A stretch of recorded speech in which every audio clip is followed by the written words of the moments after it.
पढ़ने वाला इंसान हो और अभिनय शर्मा को ना जानता हो, ये तो असंभव सी बात है। अभिनय शर्मा जैसा मैथ यूट्यूब पे शायद ही कोई पढ़ा पाए। लेकिन जब अभी कुछ दिन पहले डिजिटल आंदोलन होने की बात हो रही थी आरआरबी ग्रुप डी के लिए, रेलवे के लिए, जिस तरीके से रेलवे ने हीला हवाले की अपने वैकेंसियों में, लेट लतीफ़ हो रहा है सारी चीज़ों को लेकर, तो एक पत्रकार ने अभिनय शर्मा सर से पूछा कि जो सत्ता पक्ष है वो आपको तो कोचिंग माफिया कहती है।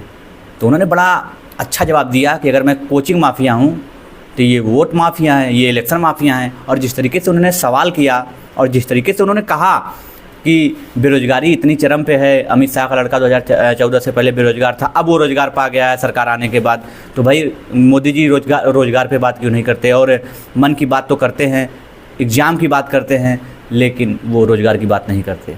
तो सारी चीज़ें उन्होंने जो कटाक्ष किया और जो उन्होंने बातें कही ना, वो एकदम सत्य बातें हैं।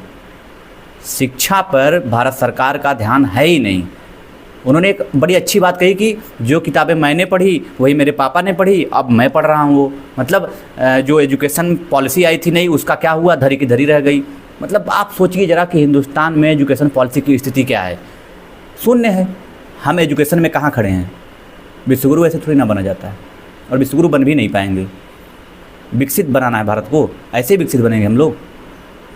तो अभिनय शर्मा सर ने जो कहा वो बहुत बेहतरीन बातें कही उन्होंने, और जो बातें होनी चाहिए एजुकेशन पर, उन बातों को लेकर वो हमेशा मुखर रहते हैं। लेकिन भारत सरकार, मोदी सरकार अब तो हो गई है, भारत सरकार कहाँ है अब? ये बात अभिनय शर्मा ने भी कही है। और एक बात उन्होंने बड़ी अच्छी कही कि जिन्हें भी बीजेपी के मुख्यमंत्री हैं वो एक ही क्रेडिट देंगे कि मोदी जी की वजह से जीत रहे हैं। कोई भी काम होगा मोदी जी की वजह से। मतलब दिल्ली की मुख्यमंत्री रेखा गुप्ता बनी मोदी जी की वजह से। तो भाई जब सब काम मोदी जी की वजह से हो रहा है, तो जो चीज़ें शिक्षा में नहीं हो रही हैं, जो चीज़ें नहीं हो पा रही हैं, जो चीज़ें गलत हो रही हैं, वो किसकी वजह से हो रहा है? वो भी तो मोदी जी की जिम्मेदारी बनती है। या जो चीज़ें नहीं हो पा रही हैं, एजुकेशन पॉलिसी जो है सही से लागू नहीं हुई है, एजुकेशन सिस्टम भारत का एकदम गैतल हो गया है, तब ये भी मोदी जी की गलती होगी।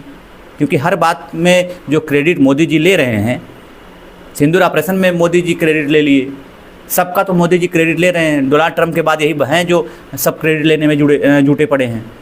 तो भाई जो भारत में चीज़ें नहीं हो रही हैं, जो बेहतर नहीं हो रही हैं, जो गलत हो रही हैं, उसकी भी जिम्मेदारी मोदी जी की होगी। अब कुछ लोग बोलेंगे कि आप विपक्ष से सवाल नहीं पूछ रहे हैं, तो भाई विपक्ष से भी सवाल पूछा जाएगा जब सत्ता में आएगी। लेकिन जिस तरीके से अभिनय शर्मा सर ने कहा कि आप जो हैं अगर मुझे कोचिंग माफिया कहते हैं तो आप वोट और इलेक्शन माफिया हैं, ये बड़ी बात है। और अभिनय शर्मा की बात सही भी है। बाकी आपकी क्या राय है इस बारे में ज़रूर कमेंट करें। धन्यवाद।